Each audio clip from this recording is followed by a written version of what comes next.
எயின்ஸ்டீனை compounding 8th ஒண்டர்னு சொல்கிறான்னு உங்களுக்கு தெரியுமா? வாங்க பார்ப்போம். எப்பயும் போல் எக்ஸாம்பிள்லேருந்தே ஆரம்பிப்போம். ராமு சோமுன்னு சொல்லிட்டு 2 ஃப்ரெண்ட்ஸ் இருக்காங்க. 2 பேருக்கும் 21 வயசு ஆகுது. அவங்களோட பிளான் என்னென்னா, அவங்களோட 51 வயசில் அவங்க கையில் 1 கோடி இருக்கணும். அதுதான் அவங்களோட பிளான். 2 பேரும் இன்வெஸ்ட் பண்ண ஸ்டார்ட் பண்ணுறாங்க.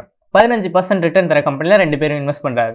ராமு என்ன பண்ணுறாருன்னா, மாதம் 1500 ரூபாய் இன்வெஸ்ட் பண்ணுறாரு அவரோட 51 வயசு வரைக்கும். அதுவே சோமு என்ன பண்ணுறாருன்னா, ஃபஸ்ட்டு 15 வருஷம் இன்வெஸ்ட் பண்ணுறதில்ல, 15 வருஷத்துக்கு அப்புறம் 15000 இன்வெஸ்ட் பண்ணுறாரு அவரோட 51 வயசு வரைக்கும். ராமு 1500 ரூபாய் இன்வெஸ்ட் பண்ணுறாரு 30 வருஷத்துக்கு.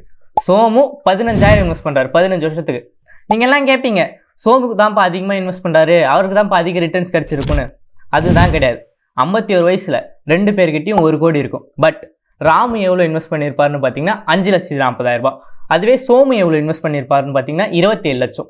இதுதான் காம்பவுண்டிங். காம்பவுண்டிங்னா நீங்கள் எவ்வளோ இன்வெஸ்ட் பண்ணுறீங்கன்றது முக்கியம் இல்லை, எவ்வளோ நாள் கன்சிஸ்டண்ட்டாக இன்வெஸ்ட் பண்ணுறன்றது தான் முக்கியம்.